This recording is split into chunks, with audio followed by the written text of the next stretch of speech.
Yes, sir. But you know what doesn't suck? What? The next song. What is that, Steven? The next song is by a rapper, although she does not rap in this song. Not really. And her name is Heize, featuring Josh's future boyfriend, Dean. He's so handsome. He's so handsome. Just kidding. I don't. And their song together is called Shut Up and Groove.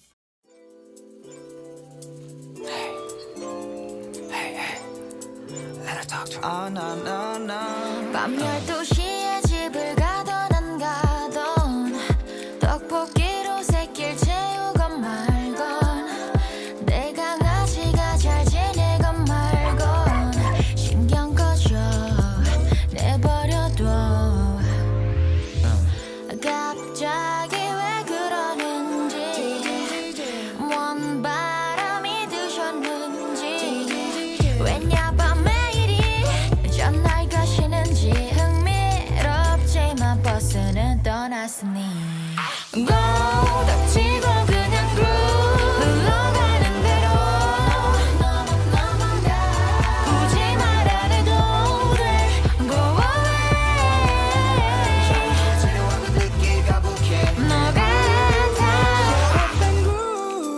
Shut up and groove, shut up and groove, just keep grooving. Now, Heize, of course, was from Unpretty Rap Star 2. Yeah. We talked earlier about Dean. We've talked about Dean quite a bit in our podcast. Yeah. Up-and-coming R&B superstar. Former producer. Yada yada. I mean, still a producer. Yeah. We think he produced this song. Yeah, because I looked it up on Melon, Yeah. who the producers was, and it was produced by a guy named Dean Fluenza. Wonder who that is. I don't know why he would choose a different name. Dean Fluenza. Maybe it's his friend. Maybe he's Dean and his friend's Dean Fluenza. Maybe it's a group. Like he's Dean and his friend, his name's Fluenza. Yeah. And they just added it together. Dean Fluenza. Ugh. No? Anyways, No? Dean Fluenza. You're probably right, though. Yeah. I'm just shaking my head at how dumb that name is. But you know what? All names are dumb, right? Brave Yeah. process. It's only one dude. Okay? Like, you know. Brave brother. Brave brother. Yeah. Z. But we say it all to say I this. lost my train of thought. So this song has Heize. I think we previously referred to her as Heize, but I think the Korean spelling is Heize, so we think it's probably Heize. But she is from Unpretty Rap Star 2, but doesn't really do much rapping in this song. She does more singing, and I think she has a wonderful singing voice. Yeah. And I think it complements Dean's singing style a lot. Yeah. Like, we were trying to find the correct adjective to describe her singing style in this video, and we couldn't find the exact one we were thinking of. But it is a very specific kind of old-timey sounding way of singing, and I think it matches Dean's way of singing pretty awesome. I wouldn't necessarily say like big band, but like around 1920s, 1930s, this song definitely sounds like a song like maybe from that time. Or definitely remixed. It's influenced by that time. Yeah. And I think the verse is very, very good.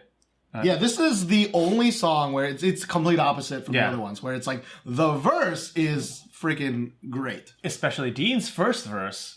Really good. When Dean first starts singing, you're like, hot damn my panties. Okay. Like, okay. But like, can't walk straight for at least an hour. But the problem is the verse is good, chorus not so much. Yeah. Like the chorus in itself is okay. Yeah. But the problem is that it layers so much sounds on top of each other. So many sounds. Like layers, they're both singing at the same time. Yeah. Then they're layering like themselves singing again in harmony to themselves. Like each of them. Yeah. And then you have the backing track, right? Which they add some more stuff to it in the chorus. And so you have like, 8 different layers of different sounds coming into the chorus. And if you listen, when we listen to it for the first time, we're like, oh man, this is just so noisy. Just so many things going on. My brain can't focus on what I want to hear. And, Steven and I have complained in the past about how songs are too plain sometimes. They don't have enough layering or they don't layer it perfectly. But this is like the opposite of that. There's just too many layers. Yeah. Yeah. Which is weird because like Dean's other songs, I don't think have that problem. No, they don't have that problem. But for some reason it's so heavy during the verse. And then later, like during the breakdown, kind of repeat of the chorus at the very end, they start like remixing it and adding in stutters and adding in like noises, and it's just even more sounds. It's very like those stutters and like weird like hi-hat sounding sounds. Like that's very Dean style. Like if you listen to his album, a lot of his songs feature those sounds prominently in those. Yeah. And I think the problem with the chorus especially is that it's a duo instead of one person. I think if it was one person, I don't think it would sound as noisy. I think it would pass. But since you have another person singing, and also that person is also contributing harmonies, it becomes like way too many like chefs in the kitchen kind of deal. Yeah. And I think if Heize had done maybe a little bit less singing in the chorus, or maybe they alternated and she maybe did more rapping, I think the song would be much better. Yeah. But that all that being said though, like I still think it's a pretty dang good song. Oh, it's very good. Yeah.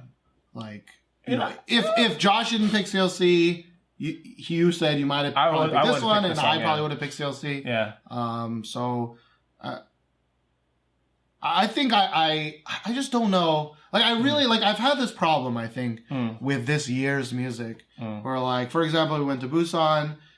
I finally had a chance to listen to music. Sit down, listen to music. And like there are just so many songs that like are good songs, but they're just not lasting songs. Like there were so many songs that I was like, damn man, like I totally recognize that this is like a good song, but I just don't want to listen to it again. And I was just skipping and skipping and skipping and skipping. And before I knew it, the entire 2016 like list was just me listening to like 5 songs, you know, like, and I just don't know where some of these songs fall. Like, like I feel like the EXO one might last for quite a while. But you don't know because I don't know this year because you just started listening to it, so you can't really tell like.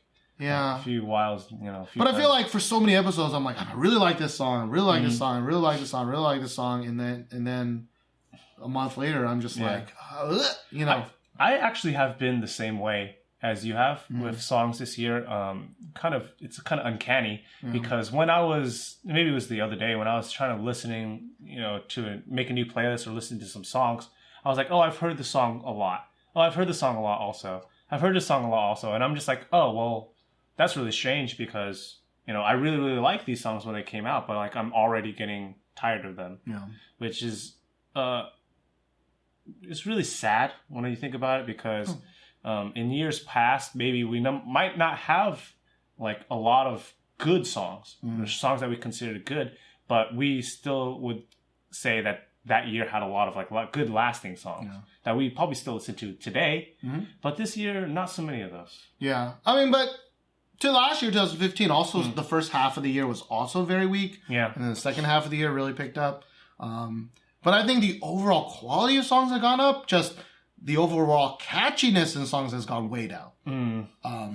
But, you know, I think we'll talk more about this in not the next after show, but probably the next one because we're going to kind of give our general top 5 of the year so far. I'm really hyped about that, but we'll talk more about that later. All right.